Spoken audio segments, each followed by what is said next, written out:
اعوذ باللہ من الشیطان الرجیم، بسم اللہ الرحمن الرحیم۔ السلام علیکم بھائیوں اور بہنوں، امید ہے آپ سب لوگ اللہ تعالیٰ کے فضل و کرم سے خیریت سے ہوں گے۔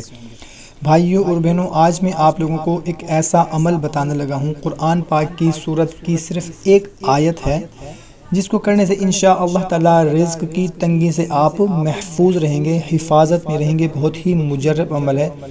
اگر اس عمل کو آپ کرتے رہیں گے تو انشاءاللہ تعالیٰ کبھی بھی آپ کو رزق کی تنگی نہیں ہوگی۔ اور اگر ہمارا کوئی بھائی بہن رزق کی تنگی کی وجہ سے پریشان ہے، رزق تنگ ہو گیا ہے، برکت نہیں ہے، تو اس عمل کے کرنے سے انشاءاللہ تعالیٰ ان کی تنگی دور ہو جائے گی۔ بہت ہی مختصر سا عمل ہے اور بہت ہی مجرب عمل ہے۔ قرآن پاک کی سورہ شورى کی صرف ایک آیت ہے۔ وہ کون سی آیت ہے؟ آیت نمبر 19 ہے۔ اس کو آپ نے صبح کے ٹائم صرف 70 مرتبہ پابندی سے پڑھنا ہے، انشاءاللہ تعالیٰ رزق کی تنگی سے محفوظ رہے گا۔ آیت کون سی ہے میں آپ کو اسکرین پر بھی دکھا دیتا ہوں۔ بسم اللہ الرحمن الرحیم۔ اللہ لطیف بعبادہ یرزق من یشاء وہو القوی العزیز۔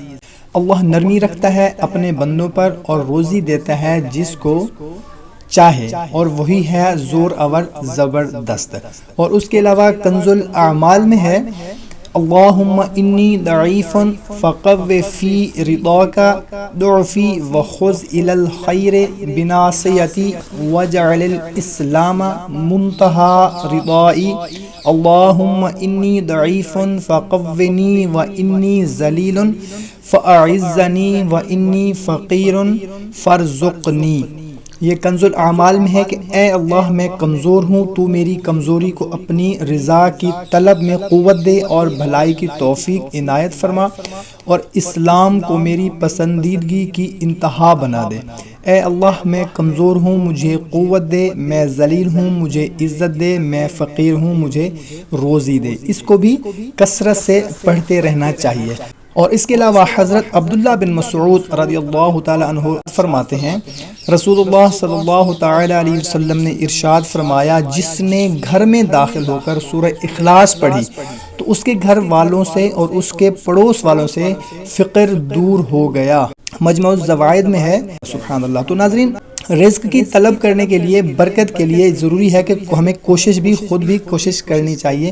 بعض لوگ کچھ عرصہ تک ملازمت نہ ملنے کی بنا پر گھر میں مایوس ہو کر بیٹھ جاتے ہیں اور پھر طرح طرح کی پریشانیوں میں مبتلا ہو جاتے ہیں۔ لہٰذا مسلمان کو کسی حال میں بھی مایوس تو نہیں ہونا چاہیے۔ کچھ بھی ہو جائے، کیسی ہی کنڈیشن ہو جائے، کیسے ہی حالات پیدا ہو جائیں، مگر مایوسی سخت گناہ ہے۔ آپ کو مایوس نہیں ہونا چاہیے۔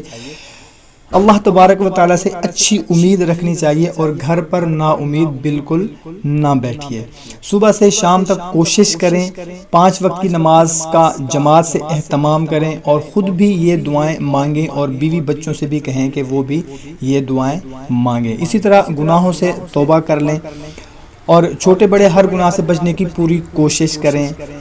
والدین کی فرما برداری کریں، حقوق العباد کا خاص خیال رکھیں۔ غفلت و لاپرواہی سے کوئی گناہ ہو جائے تو فوراً توبہ استغفار کر لیں، اس لیے کہ گناہ بھی روزی میں رکاوٹ کا سبب بنتے ہیں، اور توبہ استغفار سے روزی کے بند دروازے کھل جاتے ہیں۔ توبہ کریں، نماز پڑھیں، حقوق العباد کی پابندی کریں، گناہوں سے معافی مانگیں، اور یا غنی و یا مغنی بھی کثرت سے پڑھتے رہیں۔ انشاءاللہ تعالی رزق میں اضافہ ہوگا، رزق کی تنگی جو ہے وہ ختم ہو جائے گی۔ میں نے جو آپ کو سورہ شورى کی آیت نمبر 19 بتائی، اس کو 70 مرتبہ صبح آپ نے پڑھنا ہے، اور جو دوسری میں نے ایک آپ کو دعا بتائی ہے اس کو بھی کثرت سے آپ نے پڑھتے رہنا ہے۔ اپنے بچوں سے بھی کہیں کہ وہ بھی پڑھتے رہیں، آپ بھی پڑھیں، آپ کی بیوی بچے سارے پڑھتے رہیں، اور گناہوں سے بچیں، اور یا غنیو یا مغنیو، یا غنیو یا مغنیو بھی کثرت سے پڑھتے رہیں۔ انشاءاللہ تعالیٰ آپ دیکھیں گے کچھ ہی دنوں میں رزق کی تنگی جو ہے وہ ختم ہو جائے گی، رزق میں بے پناہ اضافہ ہو جائے گا، برکت ہو جائے گی۔ کوشش کیا کریں کہ اچھی بات کو شیئر ضرور کر دیا کریں، کیونکہ اچھی بات کو شیئر کرنا صدقہ جاریہ ہے۔ تو ہمیں اجازت دیں، ملتے ہیں نیکسٹ ویڈیو میں۔ اللہ حافظ۔